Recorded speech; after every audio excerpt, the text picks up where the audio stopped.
ধর্মনিরপেক্ষতাকে বাদ দেওয়া, ধর্মীয় স্বাধীনতার বিরুদ্ধাচরণের নামান্তর।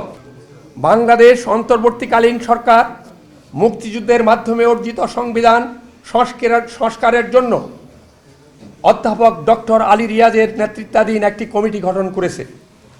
উক্ত কমিটি ইতোমধ্যে একটি খসড়া প্রস্তাব মাননীয় প্রধান উপদেষ্টার কাছে জমা দিয়েছে।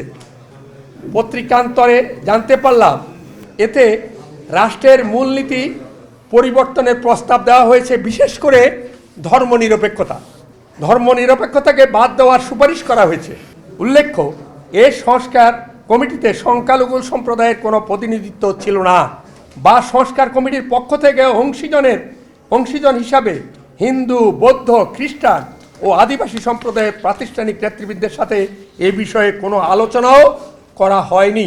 30 লক্ষ শহীদের রক্তে ও 2 লক্ষ মা বোনের সম্ভ্রমের বিনিময়ে মুক্তিযুদ্ধের মধ্য দিয়ে অর্জিত স্বাধীনতার জন্য মুসলিম, হিন্দু, বৌদ্ধ ও খ্রিস্টান একসাথে কাঁধে কাঁধ মিলিয়ে যুদ্ধ করেছিল অসাম্প্রদায়িক, বৈষম্যহীন ও গণতান্ত্রিক ও ন্যায় বিচারভিত্তিক রাষ্ট্র ও সমাজ প্রতিষ্ঠার প্রত্যয়ে। স্বাধীন দেশে 1972 সালে 4 মূলনীতির উপর ভিত্তি করে গণপ্রজাতন্ত্রী বাংলাদেশের সংবিধান রচিত হয়েছিল।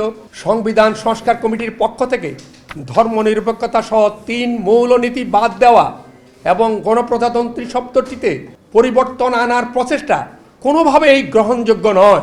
ধর্মনিরপেক্ষতাকে বাদ দেওয়া, ধর্মীয় স্বাধীনতার বিরুদ্ধাচরণের নামান্তর ও রাষ্ট্র ও সমাজ জীবনে ধর্মীয় জাতিগত সংখ্যালঘুদের ক্ষেত্রে যে সকল বৈষম্য বিদ্যমান তা অস্বীকার করা, সকল প্রকার সাম্প্রদায়িকতা ও রাজনৈতিক উদ্দেশ্যে ধর্মের অপব্যবহারের পৃষ্ঠপোষকতা করা, সকল ধর্মের জনগোষ্ঠীর ধর্মীয় স্বাধীনতা সুরক্ষার জন্য সরকারের যে দায়বদ্ধতা রয়েছে তা থেকে রাষ্ট্রকে মুক্তি দেওয়া বলেই আমরা মনে করি।